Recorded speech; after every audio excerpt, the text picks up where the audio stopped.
Hello students, कैसे हैं आप लोग। आई होप आप सब बहुत ही अच्छे होंगे।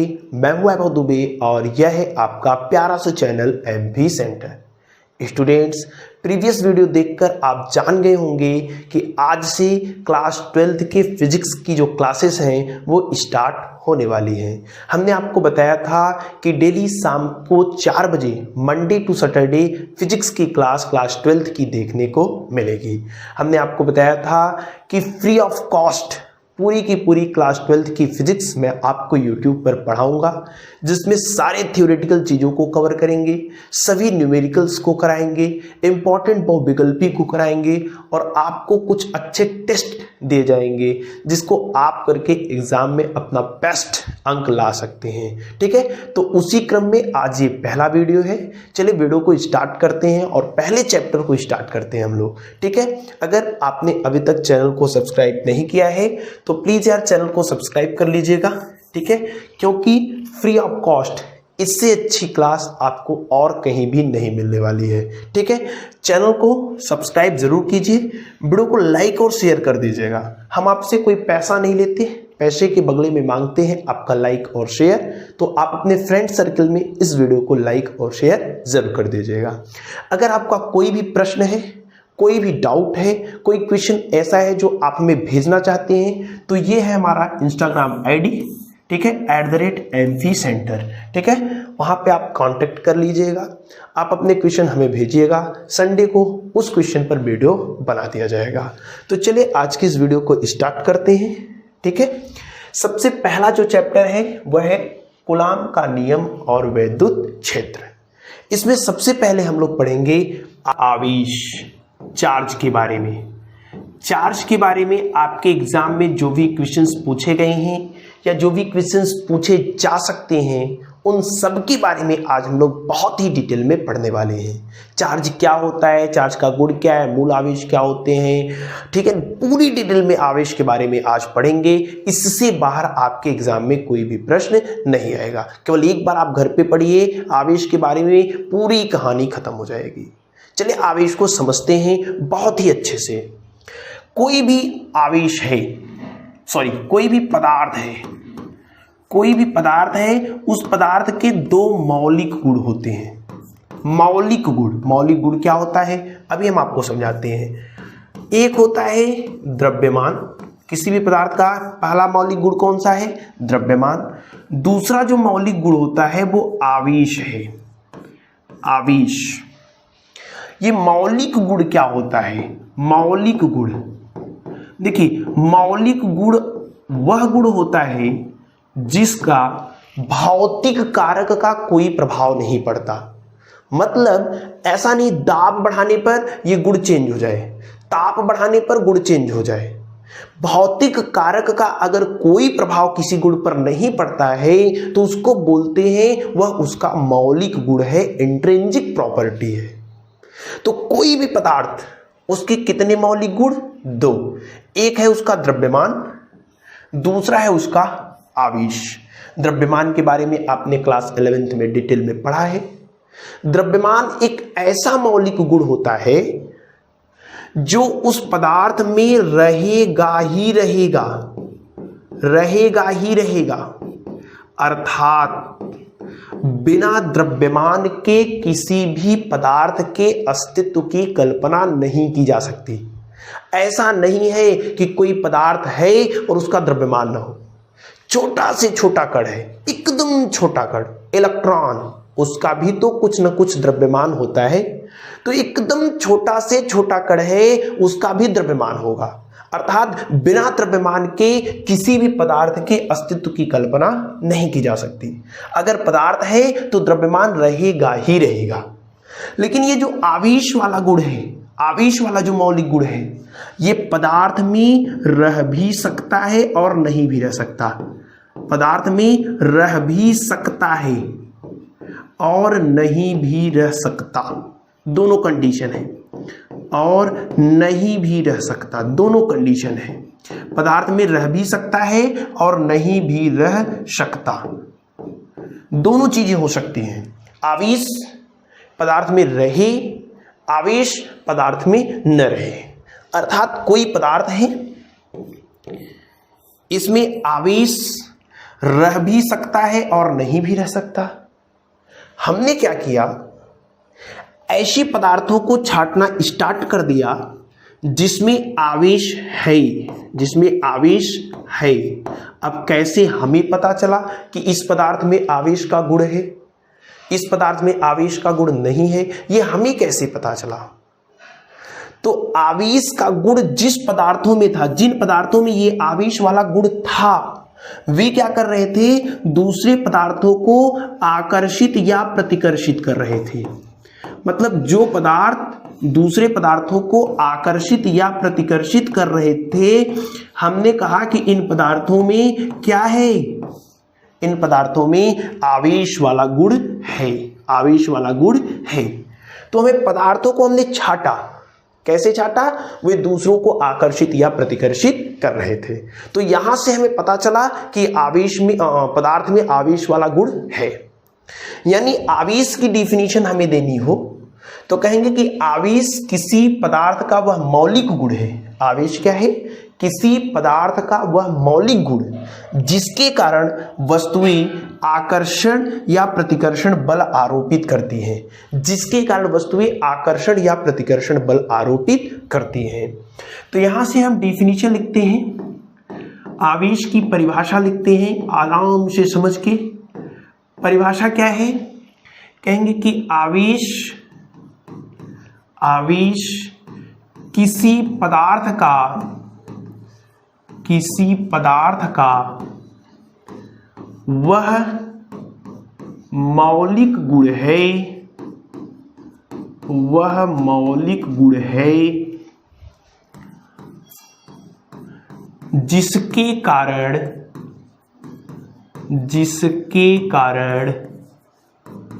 वस्तुएं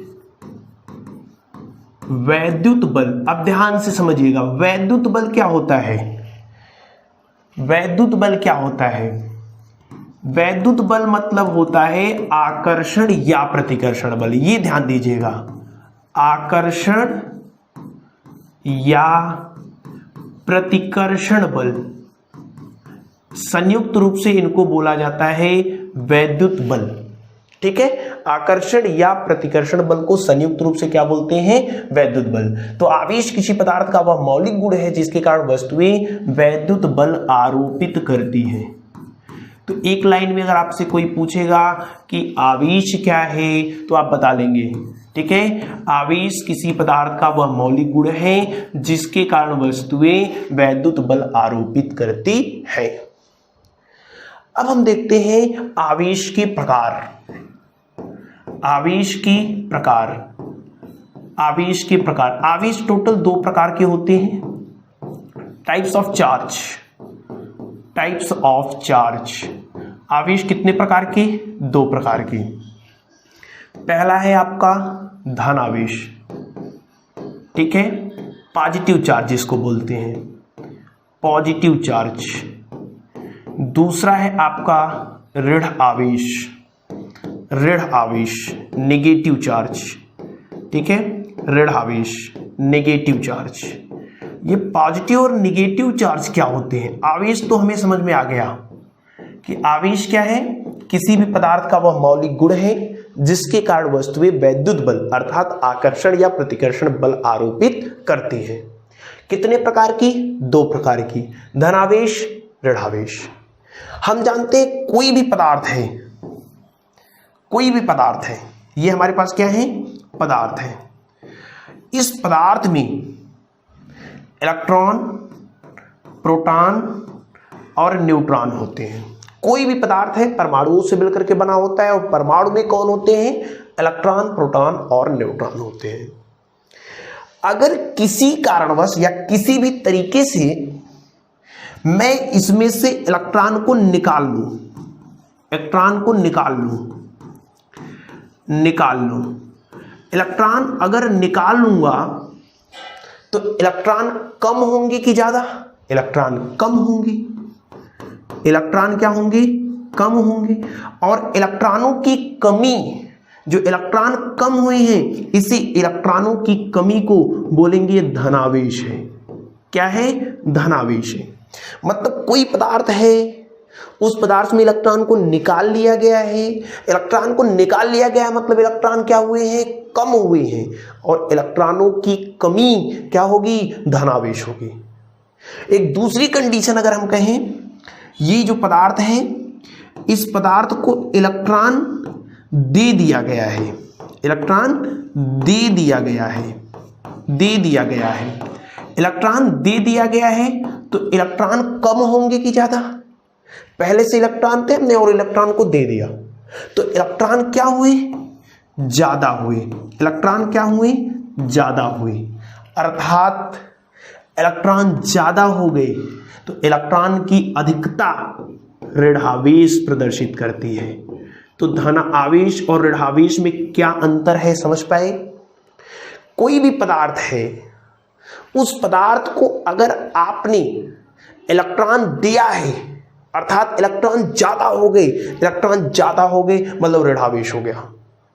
अगर उस पदार्थ में से इलेक्ट्रॉन आपने निकाल लिया है, इलेक्ट्रॉन कम हो गए, इलेक्ट्रॉन कम हो गए मतलब वो धनावेश है। अर्थात अगर हम आपसे पूछें धन आवेश किसे कहते हैं, धन आवेश, पॉजिटिव चार्ज, पॉजिटिव चार्ज, ठीक है। तो पॉजिटिव चार्ज का मतलब है किसी पदार्थ पर, किसी पदार्थ पर इलेक्ट्रॉनों की कमी, इलेक्ट्रॉनों की कमी धनावेश को प्रदर्शित करती है, धनावेश को प्रदर्शित करती है, ठीक है। किसी भी पदार्थ पे इलेक्ट्रॉनों की कमी धनावेश को प्रदर्शित करती है, ठीक है, धनावेश को प्रदर्शित करती है। मतलब धनावेश कहीं भी आ गया, धनावेश कहीं भी आ गया तो इसका मतलब क्या हुआ है, इलेक्ट्रॉन, इलेक्ट्रॉन कम हुए हैं, ठीक है ना। इसी प्रकार से ऋणावेश, नेगेटिव चार्ज, ऋणावेश, नेगेटिव चार्ज क्या होता है, नेगेटिव चार्ज, नेगेटिव चार्ज किसे कहेंगे, नेगेटिव चार्ज मतलब इलेक्ट्रॉन बढ़ गए हैं, यानी इलेक्ट्रॉनों की अधिकता। तो किसी पदार्थ पर इलेक्ट्रॉनों की अधिकता, इलेक्ट्रॉनों की अधिकता, ठीक है, किसको प्रदर्शित करती है, ऋणावेश को प्रदर्शित करती है, ठीक है, ऋणावेश को प्रदर्शित करती है, ऋणावेश को प्रदर्शित करती है, प्रदर्शित करती है, ठीक है। तो धनावेश और ऋणावेश क्या है, समझ गए कि नहीं समझ गए? सबसे पहले हमने आपको बताया आवेश, आवेश किसी पदार्थ का वह मौलिक गुण होता है जिसके कारण वस्तुएं वैद्युत बल अर्थात आकर्षण या प्रतिकर्षण बल आरोपित करती हैं। दो प्रकार की, एक धनावेश, दूसरा ऋणावेश। धनावेश मतलब किसी पदार्थ पर इलेक्ट्रॉनों की कमी धनावेश को प्रदर्शित करती है। ऋणावेश किसी पदार्थ पर इलेक्ट्रॉनों की अधिकता किसको प्रदर्शित करेगी, ऋण आवेश को प्रदर्शित करेगी। अब हम समझते हैं मूल आवेश के बारे में। मूल आवेश क्या होता है, मूल आवेश को बोलेंगे फंडामेंटल चार्ज, फंडामेंटल चार्ज, मूल आवेश। ध्यान से समझिएगा, मूल आवेश कई बार आपके एग्जाम में पूछा गया है, ठीक है ना, मूल आवेश कई बार आपके एग्जाम में पूछा गया है। चलिए देखते हैं मूल आवेश के बारे में। जैसे हमने आपसे कहा कि ये कोई पदार्थ है, ये कोई पदार्थ है, इस पदार्थ को आप धनावेशित या ऋणावेशित करिए, तो आप हमसे पूछेंगे धनावेशित करना है कि ऋणावेशित करना है। अगर मैंने कहा इस पदार्थ को आप धनावेशित करिए तो आप इसमें से इलेक्ट्रॉन निकाल लेंगे, ठीक है ना, इलेक्ट्रॉन को क्या करेंगे, निकाल लेंगे, तब ये क्या बनेगा, पॉजिटिव चार्ज, तब ये क्या बनेगा, पॉजिटिव चार्ज। अगर आप इसको इलेक्ट्रॉन दे देंगे, ठीक है ना, इलेक्ट्रॉन दे देंगे, तब ये क्या बन जाएगा, निगेटिव चार्ज बन जाएगा। लेकिन अगर हम आपसे पूछें कि इसमें से आप कम से कम कितने इलेक्ट्रॉन को निकालेंगे, कम से कम कितने इलेक्ट्रॉनों को निकालेंगे, या कम से कम कितने इलेक्ट्रॉन इसको दे सकते हैं, तो आप कहेंगे अगर कम से कम बात आएगी तो कम से कम हम एक इलेक्ट्रॉन इसमें निकाल सकते हैं या एक इलेक्ट्रॉन इसको दे सकते हैं। क्या एक से भी कम इलेक्ट्रॉन निकाला जा सकता है? इलेक्ट्रॉन को ऐसे तोड़ के आधा थोड़ी ना निकालेंगे, एक से कम इलेक्ट्रॉन को निकालना संभव नहीं है। जब भी आप इलेक्ट्रॉन निकालेंगे तो एक निकालेंगे, दो निकालेंगे, तीन निकालेंगे, क्या 3.5 भी इलेक्ट्रॉन निकाल सकते हैं?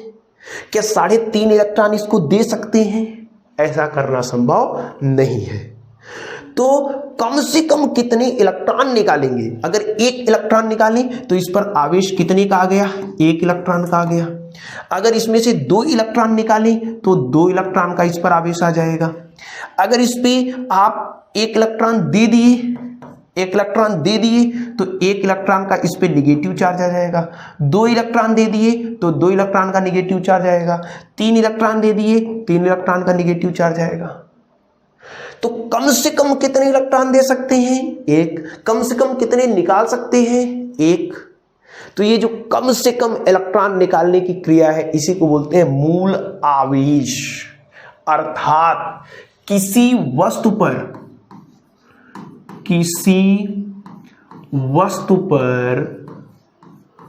उत्पन्न होने वाले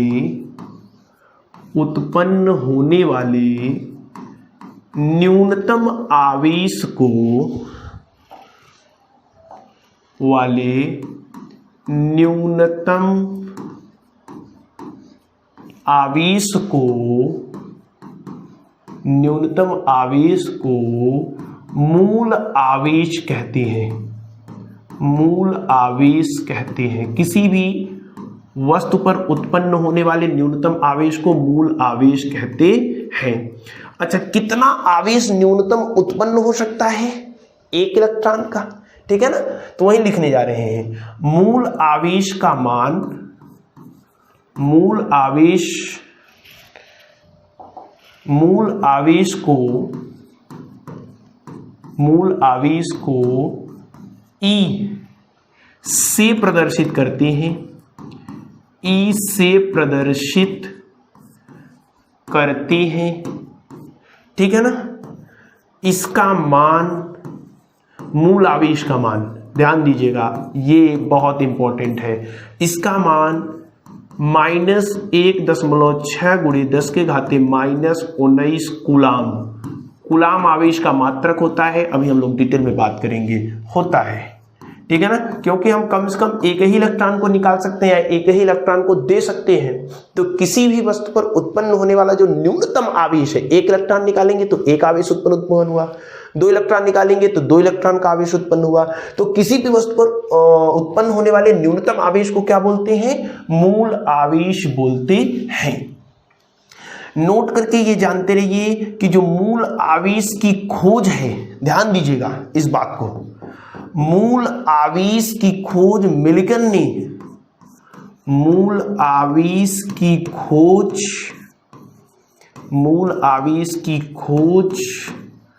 1910 में मिल्टन ने किया था। ध्यान दीजिएगा 1910 में मिल्टन, ठीक है ना, मिल्टन ने किया था।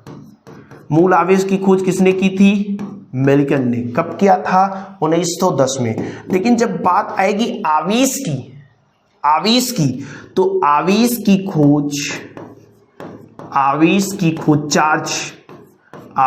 की खोज फ्रैंकलिन ने किया था।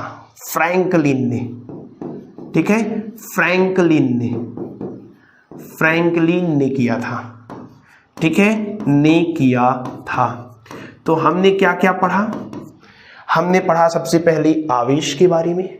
आवेश क्या होता है? आवेश किसी पदार्थ का वह मौलिक गुण है जिसके कारण वस्तुएं वैद्युत बल अर्थात आकर्षण या प्रतिकर्षण बल आरोपित करती हैं। आवेश 2 प्रकार का, एक धनावेश, ऋणावेश।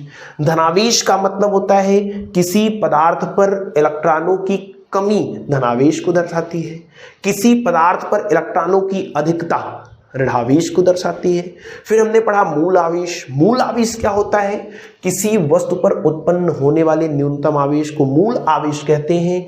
मूल आवेश को E से प्रदर्शित करते हैं। इसका मान -1.6 × 10⁻⁻19 कूलाम होता है। मूल आवेश की खोज 1910 में मिल्टन ने किया था और आवेश की खोज फ्रैंकलिन ने किया था। आवेश कितने प्रकार के? 2, एक धन आवेश, एक ऋण आवेश, ये ध्यान दीजिएगा। चले आगे चलते हैं, ठीक है ना, आगे चलते हैं। अब हम चेक करेंगे आवेश की गुण के बारे में, ठीक है। आवेश की गुण,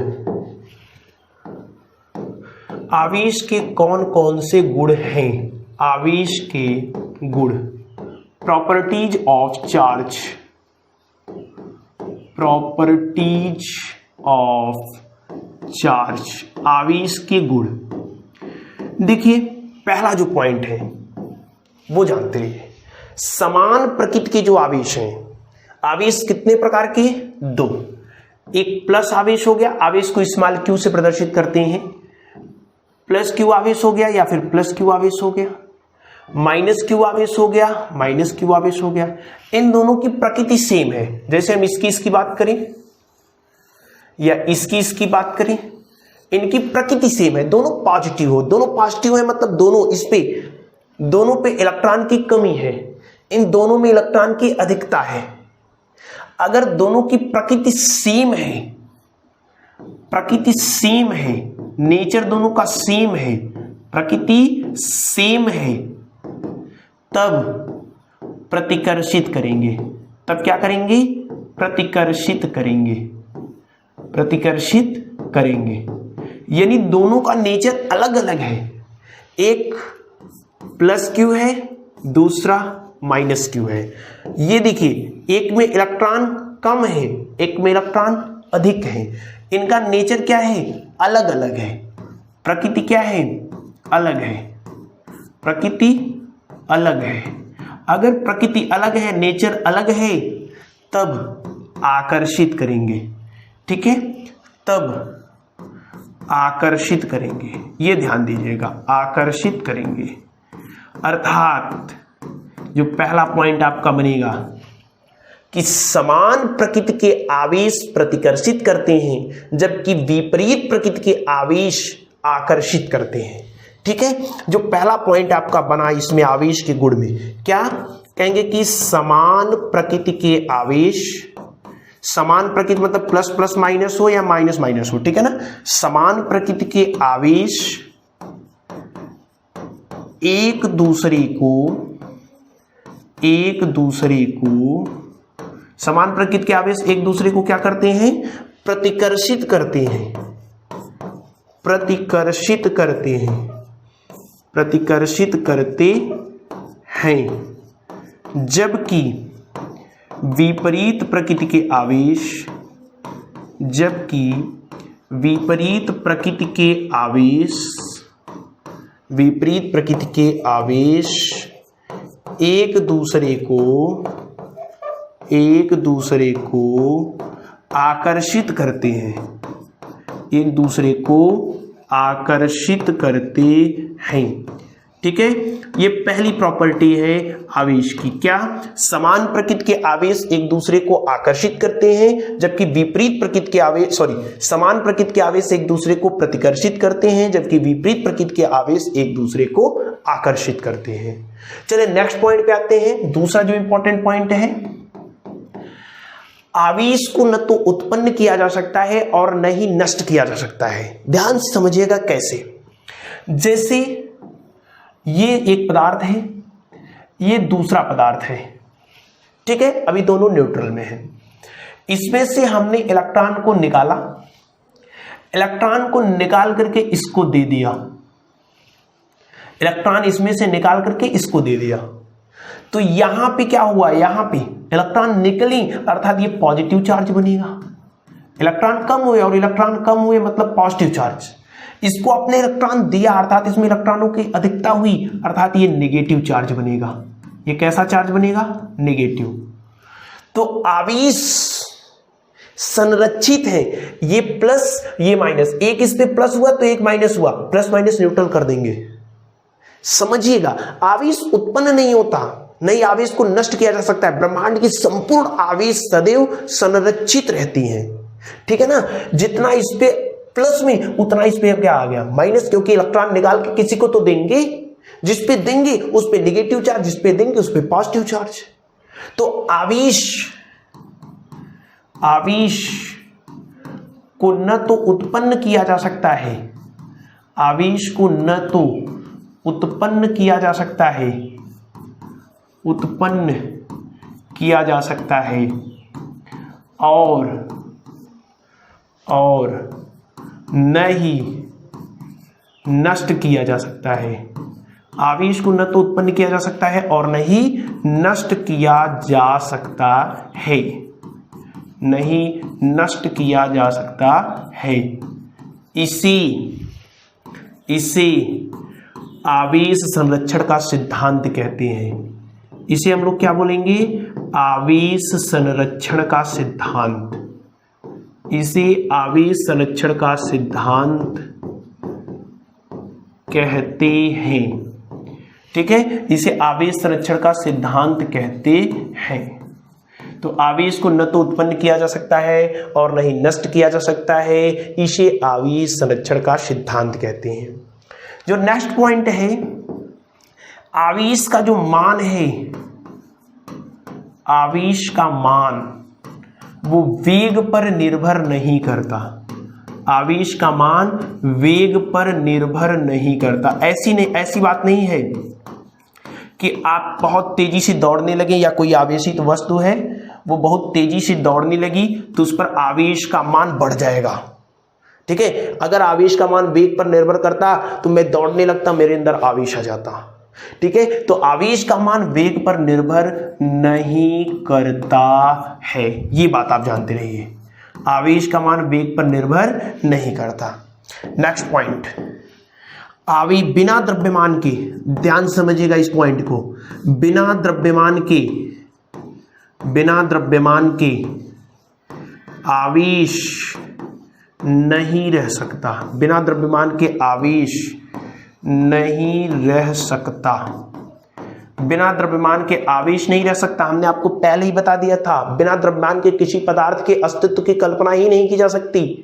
अगर पदार्थ ही नहीं रहेगा तो उसमें आवेश कहाँ आएगा। आवेश क्या है, पदार्थ का मौलिक गुण। जब पदार्थ ही नहीं तो आवेश कहाँ से आएगा। इसीलिए मैं लिख रहा हूं कि बिना द्रव्यमान के आवेश नहीं रह सकता, जबकि बिना आवेश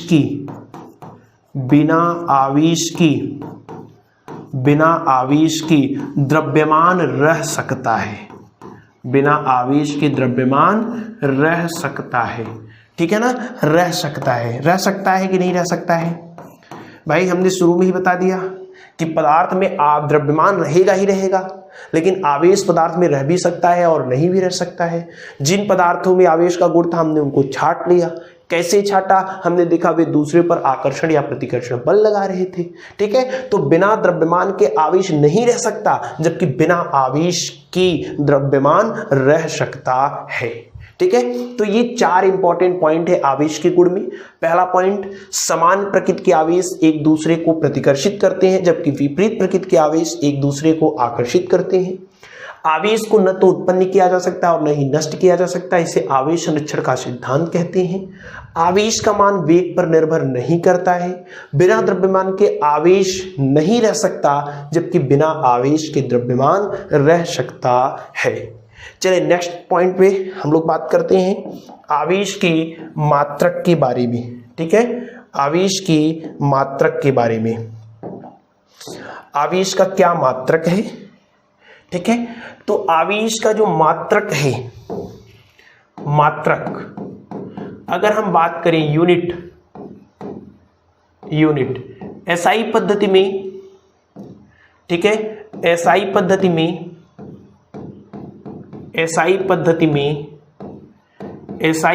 में जो आवेश का मात्रक है, एसआई पद्धति या एमकेएस पद्धति में आवेश का जो पहला मात्रक है वह है कूलाम। ध्यान दीजिएगा, आवेश का सबसे बहुचर्चित मात्रक है कूलाम। कूलाम एक फिजिक्सियन का नाम है, भौतिक शास्त्री का नाम है, इन्हीं के नाम पर आवेश का नाम पढ़ा। अभी आगे आप पढ़ेंगे कूलाम का नियम, ठीक है ना, तो वहां डिटेल में आप समझ पाएंगे। कूलाम के नाम से ही इनका मात्रक पढ़ा है, आवेश का कूलाम, ये ध्यान दीजिएगा। दूसरा जो हमारा मात्रक है एम्पियर सेकेंड। एम्पियर सेकेंड आपने क्लास 12th में पढ़ा होगा, Q बराबर होता है IT, ठीक है। तो एम्पियर सेकेंड, एक कूलाम में 1 एम्पियर सेकेंड होता है, ये ध्यान दीजिएगा। 1 एम्पियर सेकेंड होता है, एक कूलाम में 1 एम्पियर सेकेंड होता है। अगर हम बात करें सीजीएस पद्धति में, तो सीजीएस पद्धति में जो आवेश का मात्रक होता है वह होता है ESU। ESU का पूरा नाम क्या है? इलेक्ट्रोस्टैटिक, ठीक है, यूनिट, इलेक्ट्रोस्टैटिक यूनिट। एक कूलाम में 3 × 10⁹ ESU होता है। और ESU के बारे में आप जानते रहिए कि ESU आवेश का सबसे छोटा मात्रक होता है। आवेश का सबसे छोटा मात्रक है, ठीक है। ESU आवेश का सबसे छोटा मात्रक है, ध्यान दीजिएगा। ESU क्या है? आवेश का सबसे छोटा मात्रक है, ठीक है ना। ESU क्या है? आवेश का सबसे छोटा मात्रक। चलिए देखते हैं नेक्स्ट में अन्य मात्रक के बारे में हम बात करेंगे। अन्य मात्रक के बारे में, तो आवेश का जो अन्य मात्रक है वह है फैराडे, ठीक है, फैराडे। और एक फैराडे में आपका 96,500 कूलाम होता है, लगभग ये होता है, ठीक है ना। कहीं भी आपके फिजिक्स में आएगा फैराडे तो आप 96,500 कूलाम मान के चलेंगे, एग्जैक्ट नहीं होता है, लगभग होता है, ठीक है। उसके बाद आप नोट करके ये जानते रहिए कि जो फैराडे होता है, फैराडे आवेश का सबसे बड़ा मात्रक होता है। आवेश का सबसे बड़ा मात्रक होता है, ठीक है, आवेश का सबसे बड़ा मात्रक होता है। फैराडे आवेश का क्या है? सबसे बड़ा मात्रक। आवेश का सबसे छोटा मात्रक कौन है? ESU, electrostatics unit. एक कूलाम में कितनी ESU होते हैं? 3 × 10⁹ ESU होते हैं। एक फैराडे में कितने कूलाम होते हैं? 96,500 कूलाम होते हैं, ठीक है। तो ये है आपका मात्रक के बारे में। अच्छा, प्रतीक, ये भी आप जानते रहिए, ठीक है। प्रतीक सिंबल के बारे में, आवेश को किससे प्रदर्शित करते हैं? आवेश को हम लोग प्लस क्यू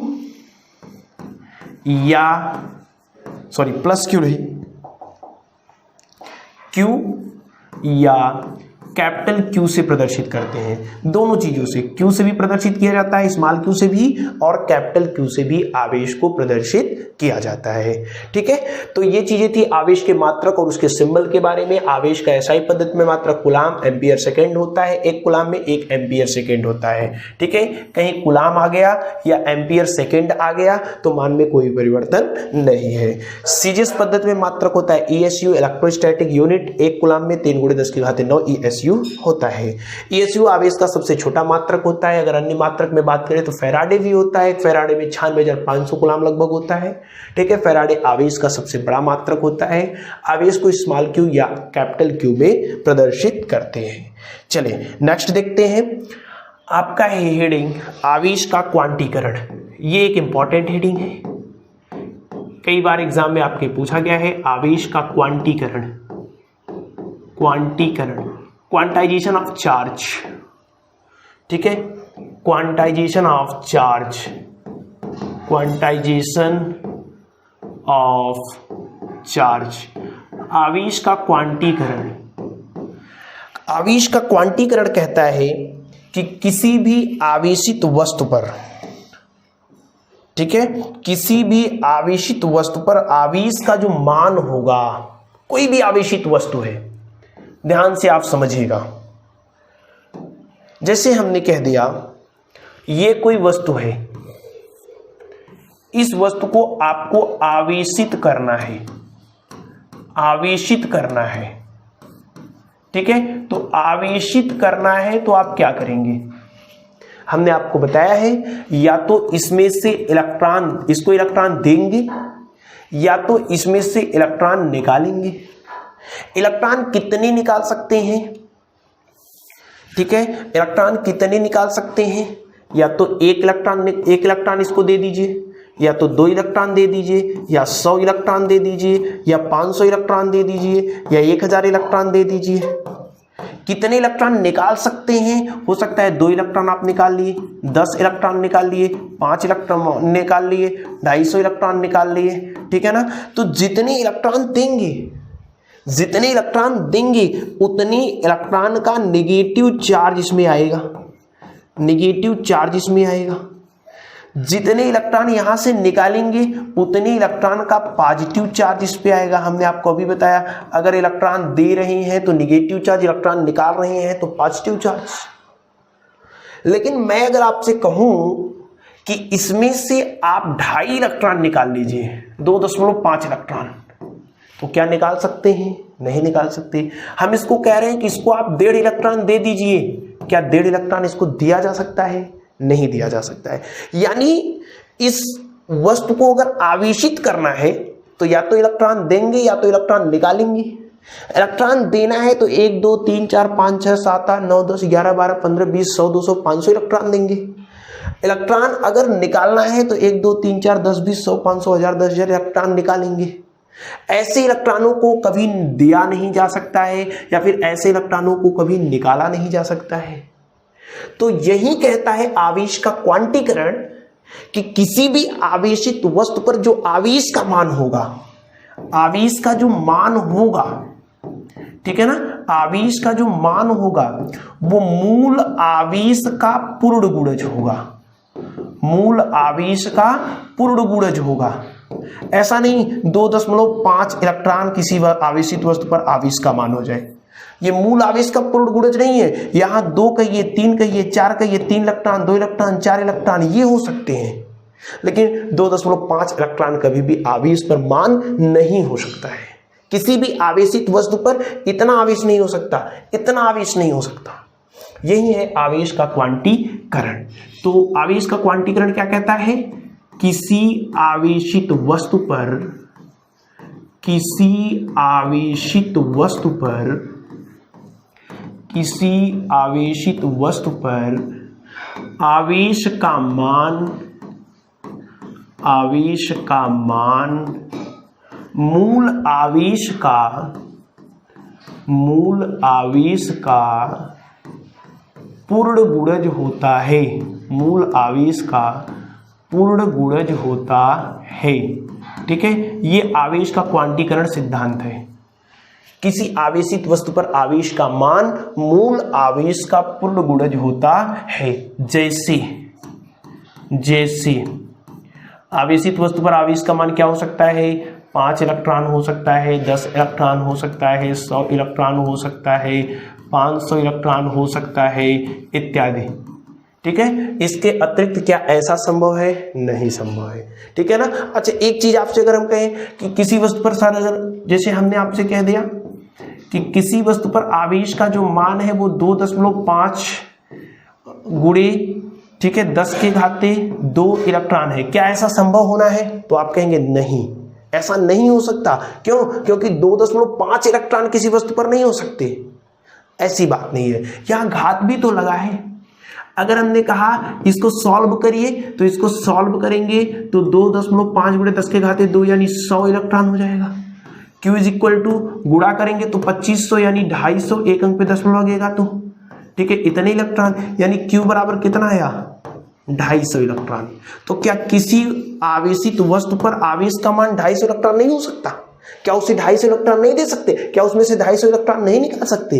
निकाल सकते हैं। तो ऐसा नहीं दशमलव देखते ही आप कहने लगे कि नहीं आवेश का मान इतना नहीं हो सकता।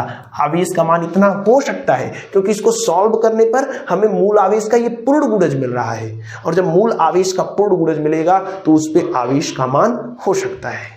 ठीक है, तो आपको इससे बिल्कुल भी डरने की जरूरत नहीं है। तो ये आप क्या है, आवेश का क्वांटीकरण। आवेश का क्वांटीकरण क्या कहता है, समझ गए कि किसी भी आवेशित वस्तु पर आवेश का जो मान होगा वो ऐसा होगा, 5 इलेक्ट्रॉन 10 इलेक्ट्रॉन से, कभी 100.5 इलेक्ट्रॉन आवेशित वस्तु पर आवेश का मान नहीं हो सकता। क्यों? क्योंकि 100.5 इलेक्ट्रॉन आप दे ही नहीं सकते या निकाल ही नहीं सकते, तो कैसे आवेश का मान होगा।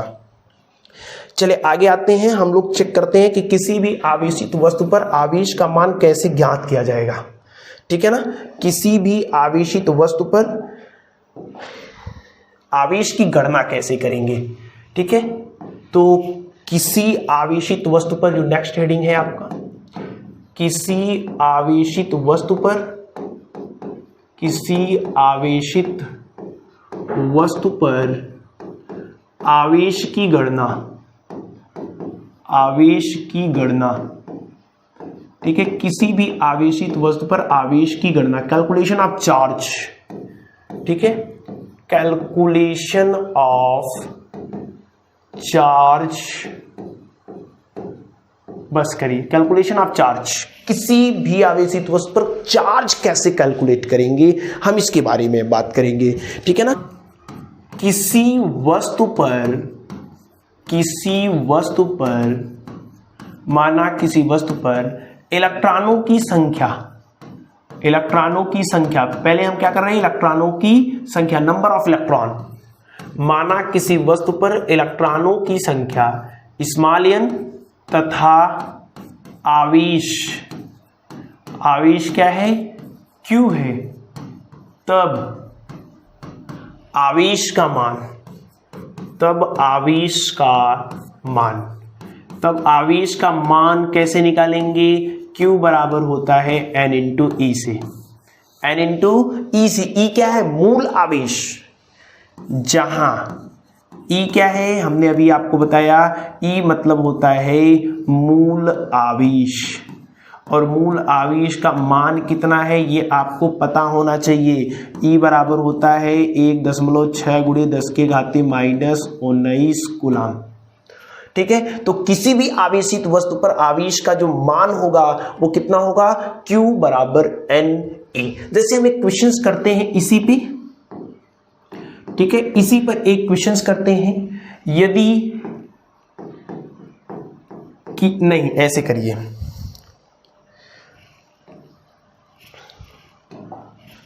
एक कूलम आवेश में, कई बार आपके एग्जाम में एक क्वेश्चन पूछा गया है, एक कूलम आवेश में, एक कूलम आवेश में इलेक्ट्रॉनों की संख्या ज्ञात कीजिए। एक कूलम आवेश में इलेक्ट्रॉनों की संख्या ज्ञात कीजिए। ठीक है, ये क्वेश्चन आपके एग्जाम में कई बार 1 नंबर में पूछा गया है, इसीलिए हम इसको करा रहे हैं। ठीक है, एक कूलम आवेश में इलेक्ट्रॉनों की संख्या ज्ञात कीजिए, अर्थात अगर एक कूलम आवेश दिया गया है तो उसमें कितने इलेक्ट्रॉन होंगे। चलिए चेक करते हैं, एक कूलम आवेश, आवेश Q का मान कितना दिया है, 1 कूलम, आवेश का मान कितना दिया है, 1 कूलम। इलेक्ट्रॉनों की संख्या ज्ञात करना है, और इलेक्ट्रॉनों की संख्या को किससे प्रदर्शित करते हैं, N, और N का ही मान हमें निकालना है। E मतलब मूल आवेश, मूल आवेश का मान तो हमें पता ही है, 1.6 गुणे 10 के घाते -19 कूलम। ठीक है, चलिए अभी अभी सूत्र हमने क्या पढ़ा, सूत्र हमने पढ़ा Q बराबर होता है N इंटू ई। मान हमें किसका निकालना है, N का, तो E गुणा में है, इधर आएगा भाग में, तो Q बटे क्या होगा, E बराबर N, यानी N की जो वैल्यू है, इलेक्ट्रॉनों की संख्या, वो Q बटे E के है, और Q का मान कितना है हमें पता है, Q का मान कितना है, 1 कूलम। E मतलब मूल आवेश कितना है, 1.6 गुणे 10 के घाते -19, ये 10 के घाते -19 ऊपर जाएगा तो 10 के घाते +19 बनेगा, तो 1 गुणे 10 के घाते +19 हो जाएगा, बटे में कितना है 1.6 6। ठीक है, यहां चलिए इसको हम सॉल्व कर लेते हैं। n इज इक्वल टू कितना है, अच्छा ये 10 के घाते 19 है, तो 10 के घाते 19 को हम क्या ऐसे लिख सकते हैं, क्या 10 गुणे 10 के घाते 18, इसका घात 1, इसका घात 18, 18 1 19 हो जाएगा। तो ये 10 के घाते 19 ही लिखा गया है। बटे कितना है, 1.6। 1.6 का भाग हम 10 में दे देते हैं, तो कितनी बार जाएगा, ध्यान से समझिएगा। यहाँ पे देखिए कैसे करना है ये आप जानते हैं। अच्छा हम इसको दूसरे तरीके से कर देते हैं, जैसे यहाँ पे दशमलव है तो 0 ऊपर बढ़ा देते हैं, अगर दशमलव नीचे है तो दशमलव हटाने के लिए 0 ऊपर बढ़ेगा, तो 100 के बट्टे क्या हो जाएगा, 16 गुणे 10 के घाते 18। अब आप आसानी से भाग दे सकते हैं, ध्यान से। 16 छक्का 96, 4 बचेगा, दशमलव बढ़ाएंगे 0, 40 हो गया, 16 दूना 32, 8 0, 16 पच्चे 80, काटेंगे ये पूरा कट जाएगा तो 6.25 गुणे 10 के घाते 18 इलेक्ट्रॉन। ठीक है ना, तो एक कूलाम आवेश में इलेक्ट्रॉनों की संख्या बहुविकल्पी में भी क्वेश्चन पूछता है कितना होता है, तो एक कूलाम आवेश में जो इलेक्ट्रॉनों की संख्या होती है वो 6.25 गुणे 10 के घाते 18 इलेक्ट्रॉन होता है। ठीक है ना, तो यहां से आवेशित वस्तु पर आवेश की गणना कैसे करना है, Q बराबर Ne वाले फॉर्मूला से। इंपॉर्टेंट फॉर्मूला, बहुत इंपॉर्टेंट है, हमने एक क्वेश्चन भी आपको करके दिखाया कि एक कूलाम आवेश में इलेक्ट्रॉनों की संख्या ज्ञात कीजिए, तो एक कूलाम आवेश में इलेक्ट्रॉनों की संख्या कितनी होती है, 6.25 गुणे 10 के घाते 18 इलेक्ट्रॉन। चलिए आगे बढ़ते हैं, लास्ट हेडिंग है। हम आज समझते हैं, हमने शुरू में ही पढ़ा था कि किसी भी पदार्थ के 2 मौलिक गुण हैं, एक है उसका आवेश, दूसरा है उसका द्रव्यमान। तो आवेश और द्रव्यमान में क्या अंतर है, यही आज हम पढ़ेंगे। इंपॉर्टेंट चीज कि आवेश और द्रव्यमान में अंतर, आवेश और द्रव्यमान में अंतर, आवेश और द्रव्यमान में क्या अंतर है, डिफरेंस बिटवीन, क्या दोनों में अंतर है कि नहीं है, यही हम बात करेंगे। Difference between charge and mass. ठीक है ना, difference between charge and mass. पहला अंतर, ध्यान से, आप जानते हैं जो आवेश है वो व्युत्पन्न राशि है, व्युत्पन्न राशि। ठीक है ना, आवेश व्युत्पन्न राशि है और द्रव्यमान मूल राशि है। द्रव्यमान क्या है, मूल राशि। हमने आपको शुरू में ही बता दिया है, आप जानते भी हैं कि मूल राशियां 7 होती हैं। 7 के अतिरिक्त चाहे जो राशि आएंगे उसको हम लोग व्युत्पन्न राशि कहेंगे। तो उस 7 में एक नाम है किसका, द्रव्यमान का। तो द्रव्यमान कैसी राशि, मूल राशि, और उन 7 के अतिरिक्त बाकी जो आएगा वो कैसी राशि, व्युत्पन्न राशि। तो आवेश एक व्युत्पन्न राशि है, जबकि द्रव्यमान कैसी राशि है, मूल राशि है। दूसरा, आवेश पदार्थ का गुण है, पदार्थ का गुण है। ठीक है, जबकि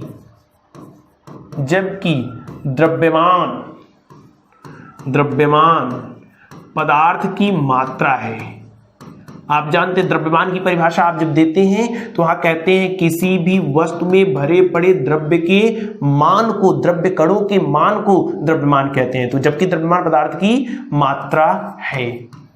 ठीक है, द्रव्यमान मतलब उसके अंदर कितने छोटे छोटे कण भरे हुए हैं, उन समस्त कणों की संख्या को द्रव्यमान कहते हैं। द्रव्यमान पदार्थ का मौलिक गुण होता है, अर्थात बिना द्रव्यमान के उसके अस्तित्व की कल्पना नहीं की जा सकती है पदार्थ की। ठीक है, चलिए अभी हमने पढ़ा कि दो आवेशों के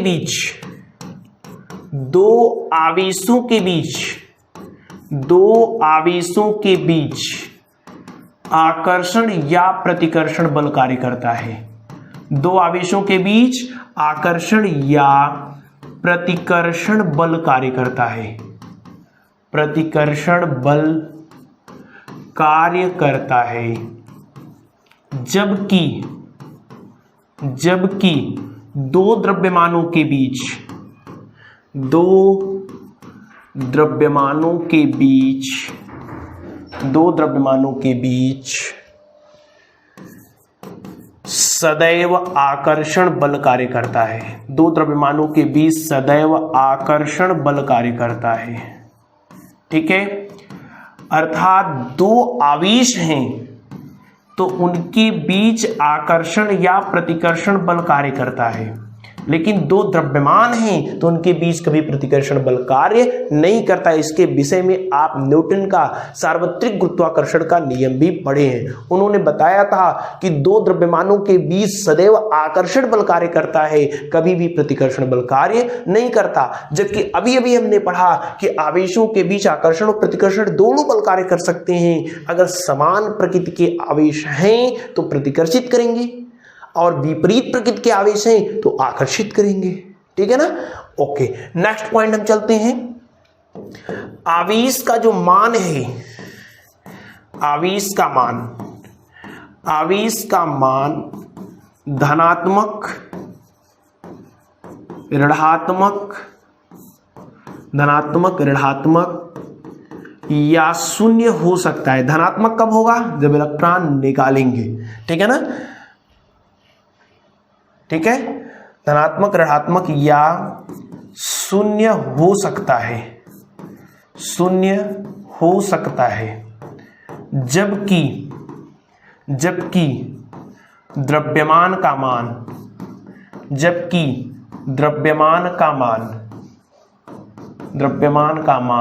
सदैव धनात्मक होता है। द्रव्यमान का मान सदैव धनात्मक होता है। ठीक है, द्रव्यमान का मान क्या होता है? सदैव धनात्मक होता है। क्यों ऐसा हम कह रहे हैं? अभी अभी हमने बताया कि अगर समान प्रकृति के आवेश तो एक दूसरे को प्रतिकर्षित करेंगे। समान प्रकृति मतलब कौन? धनात्मक या ऋणात्मक। धनात्मक मतलब क्या? इलेक्ट्रॉन निकाले गए हैं। ऋणात्मक मतलब क्या? इलेक्ट्रॉन दिए गए हैं। और शून्य मतलब आवेश का मान कुछ नहीं है, मतलब वो न्यूट्रल है। जितने इलेक्ट्रॉन उसके पास है उतने ही प्रोटॉन उसके पास है। तो आवेश धनात्मक, ऋणात्मक, शून्य हो सकता है, लेकिन द्रव्यमान क्या है? पदार्थ की मात्रा है, संख्या है। किसी भी वस्तु में भरे पड़े द्रव्य कणों की मात्रा को, मान को द्रव्यमान कहते हैं। अर्थात कोई भी पदार्थ जिन छोटे छोटे टुकड़ों से मिलकर के बना है, वो कितने छोटे छोटे टुकड़ों से मिलकर के बना है, सबको काउंट कर लीजिए। जो मान आएगा उसी को बोलेंगे द्रव्यमान है। तो कोई पदार्थ 100, 200, 500, 1000, 10,000, करोड़, 10 करोड़ टुकड़ों से मिलकर के बना होगा। क्या -5 टुकड़ों से भी मिलकर के बन सकता है क्या? सामान लेने आप जाएंगे, कभी आप कहेंगे मुझे -5 से दे दीजिए, कह सकते हैं? नहीं कह सकते ना। तो द्रव्यमान जो होता है उसका मान क्या होता है? सदैव धनात्मक होता है। तो यह है आवेश और द्रव्यमान में अंतर। आवेश व्युत्पन्न राशि है, द्रव्यमान मूल राशि है। आवेश पदार्थ का गुण है जबकि द्रव्यमान मात्रा है। दो आवेशों के बीच आकर्षण या प्रतिकर्षण बल कार्य करता है, जबकि दो द्रव्यमानों के बीच सदैव आकर्षण बल कार्य करता है। आवेश का मान धनात्मक, ऋणात्मक या शून्य हो सकता है, जबकि द्रव्यमान का मान सदैव धनात्मक होता है। तो ये है आपका टोटल आवेश के बारे में हमने क्या क्या पढ़ा है। शुरू से एक बार रिपीट करते चलते हैं। ठीक है, सबसे पहले हमने पढ़ा आवेश के बारे में। आवेश किसी भी पदार्थ का वह मौलिक गुण होता है जिसके कारण वस्तुएं वैद्युत बल आरोपित करती हैं। वैद्युत बल को संयुक्त रूप से आकर्षण या प्रतिकर्षण बल कहा जाता है। ठीक है ना। आवेश दो प्रकार के, एक धनावेश, एक ऋणावेश। धनावेश क्या होता है? किसी भी वस्तु पर इलेक्ट्रॉनों की कमी धनावेश को प्रदर्शित करती है, जबकि किसी भी पदार्थ पर इलेक्ट्रॉनों की अधिकता ऋणावेश को प्रदर्शित करती है। फिर हमने बताया आपको मूल आवेश के बारे में। मूल आवेश मतलब कम से कम कितना आवेश उत्पन्न किया जा सकता है। तो कम से कम एक आवेश उत्पन्न कर सकते हैं, क्योंकि आप कम से कम एक इलेक्ट्रॉनों को निकाल सकते हैं, एक इलेक्ट्रॉनों को दे सकते हैं। तो किसी भी वस्तु पर उत्पन्न होने वाले न्यूनतम आवेश को मूल आवेश कहते हैं। मूल आवेश को ई से प्रदर्शित करते हैं। इसका मान -1.6 × 10⁻19 कूलम होता है। मूल आवेश की खोज किसने की थी? मूल आवेश की खोज 1910 ईस्वी में मिल्टन ने किया था, और आवेश की खोज फ्रैंकलिन ने किया था। ठीक है, आवेश की खोज किसने की थी? फ्रैंकलिन ने किया था। फिर हम आए आवेश के गुण पे, प्रॉपर्टीज ऑफ चार्ज पे। हमने आपको बताया कि समान प्रकृति के जो आवेश होते हैं एक दूसरे को प्रतिकर्षित करते हैं, जबकि विपरीत प्रकृति के आवेश एक दूसरे को आकर्षित करते हैं। जैसे ये प्लस प्लस थे, माइनस माइनस थे, एक दूसरे को प्रतिकर्षित करेंगे अर्थात दूर भगाएंगे। ये माइनस प्लस थे तो ये एक दूसरे को आकर्षित करेंगे अर्थात अपने से नजदीक लाएंगे। ठीक है, दूसरा पॉइंट था आवेश को न तो उत्पन्न किया जा सकता है और न ही नष्ट किया जा सकता, इसे आवेश संरक्षण का सिद्धांत कहते हैं। जितना इस पे प्लस आवेश आया, क्योंकि इलेक्ट्रॉन इसमें से निकाल कर इसमें दे रहे हैं, तो इस पे प्लस आया, इसमें माइनस आया, तो जितने प्लस इस पे उतने ही माइनस, तो इक्वल इक्वल हो गए। ठीक है ना, जीरो हो जाएंगे। आवेश का मान वेग पर निर्भर नहीं करता है। ठीक है, वेग बढ़ाने से आवेश पर कोई भी प्रभाव नहीं पड़ेगा। बिना द्रव्यमान के आवेश नहीं रह सकता है, जबकि बिना आवेश के द्रव्यमान रह सकता है। हमने आपको शुरू में बताया था कि द्रव्यमान के बिना किसी पदार्थ के अस्तित्व की कल्पना नहीं कर सकते। जब द्रव्यमान ही नहीं रहेगा तो पदार्थ ही नहीं रहेगा, जब पदार्थ ही नहीं रहेगा तो आवेश कहां से रहेगा। लेकिन आवेश के बिना द्रव्यमान रह सकता है, जबकि बिना आवेश के द्रव्यमान रह सकता है, क्योंकि द्रव्यमान आवेश रह भी सकता है और नहीं भी रह सकता है। हमने दोनों चीजें बता दी थी। चलिए नेक्स्ट हम देखेंगे मात्रक के बारे में। तो आवेश का जो मात्रक होता है वो कूलाम एम्पियर सेकेंड होता है। एक कूलाम में 1 एम्पियर सेकेंड होते हैं। सीजीएस पद्धति में ESU होता है, इलेक्ट्रोस्टैटिक यूनिट। एक कूलाम में 3 × 10⁻9 ESU होता है। ESU जो होता है आवेश का सबसे छोटा मात्रक होता है। अन्य मात्रक में हम बात करेंगे फैराडे। ठीक है, एक फैराडे में 96,500 कूलाम होता है। और फैराडे जो होता है आवेश का सबसे बड़ा मात्रक होता है। आवेश को Q या कैपिटल Q दोनों से प्रदर्शित करते हैं। कुछ किताबों में स्मॉल Q दिया होता है, कुछ किताबों में कैपिटल Q दिया होता है। ठीक है, आवेश का क्वांटीकरण क्या होता है? आवेश का क्वांटीकरण मतलब होता है कि जो आवेश का मान होगा वो मूल आवेश का पूर्ण गुणज होगा। कभी ऐसा नहीं 2.5 इलेक्ट्रॉन या फिर हमने कह दिया 10.5 इलेक्ट्रॉन किसी भी वस्तु पर आवेश का मान नहीं हो सकता है। किसी भी वस्तु पर आवेश का मान 1, 2, 100, 200, 500, 1000 इलेक्ट्रॉन हो सकते हैं। ठीक है, तो ये आवेश का क्वांटीकरण कहता है कि किसी आवेशित वस्तु पर आवेश का मान मूल आवेश का पूर्ण गुणज होता है, जैसे यहां पे है। ठीक है, नेक्स्ट देखेंगे। इसके बाद आपका आता है किसी भी वस्तु पर आवेश की गणना कैसे की जा सकती है। तो किसी भी वस्तु पर अगर इलेक्ट्रॉनों की संख्या स्मॉल n है तथा आवेश कैपिटल Q है, ठीक है, तब आवेश का जो मान होता है वो Q बराबर NE होता है, जिस पर हमने एक सवाल भी किया था। इसके बाद हमने आपको बताया आवेश और द्रव्यमान में अंतर। आवेश एक व्युत्पन्न राशि है और द्रव्यमान कैसी राशि है? मूल राशि है। आवेश पदार्थ का गुण है, द्रव्यमान मात्रा है। दो आवेशों के बीच आकर्षण या प्रतिकर्षण बल कार्य करता है, जबकि दो द्रव्यमानों के बीच सदैव आकर्षण बल कार्य करता है। आवेश का मान धनात्मक, ऋणात्मक या शून्य हो सकता है, जबकि द्रव्यमान का मान सदैव धनात्मक होता है। ये टोटल जानकारी आपको आवेश के बारे में दी गई। आवेश में आपके बोर्ड एग्जाम में इससे बाहर से कोई भी क्वेश्चन नहीं पूछा जाएगा, ये जानते रहिए। टोटल कंप्लीट नॉलेज है आवेश के बारे में। अब जितने भी क्वेश्चन बोर्ड एग्जाम में पूछे गए हैं वो हम आपको आवेश से रिलेटेड करा देंगे जब आपका ये चैप्टर खत्म होगा। ठीक है, हालांकि अगर आपने जितना हमने आपको भी पढ़ाया ये टोटल आपने पढ़ लिया है तो कोई भी दिक्कत आपको नहीं आएगी। हम आपको सारी चीजें 1 to 1 करके लिखा रहे हैं, इसलिए ताकि आपको नोट्स बनाने में कोई भी दिक्कत ना हो। फिर भी आपको नोट्स की अगर जरूरत पड़ती है, आप यहाँ से नहीं बना सकते हैं, आपके पास समय की कमी है, तो आप हमें इंस्टाग्राम पर मैसेज कर दीजिएगा। वहाँ पे आपको नोट्स के बारे में कंप्लीट जानकारी दे दी जाएगी। ठीक है, आपको एकदम लोवेस्ट कॉस्ट पे नोट्स प्रोवाइड किया जाएगा। Best note, handwritten note जो मैंने खुद अपने हाथों से लिखा हुआ है। ठीक है, फिर से एक बार वही रिक्वेस्ट, चैनल को अगर आपने सब्सक्राइब नहीं किया है तो प्लीज चैनल को सब्सक्राइब कर दीजिएगा। वीडियो को लाइक और शेयर नहीं किया है तो लाइक और शेयर कर दीजिएगा। चलिए इसके आगे हम लोग मिलेंगे नेक्स्ट वीडियो में, कल वाले में। ठीक है, जिसमें हम लोग पढ़ेंगे कूलाम के नियम के बारे में बहुत ही डिटेल में। ठीक है, तब तक बेस्ट ऑफ लक।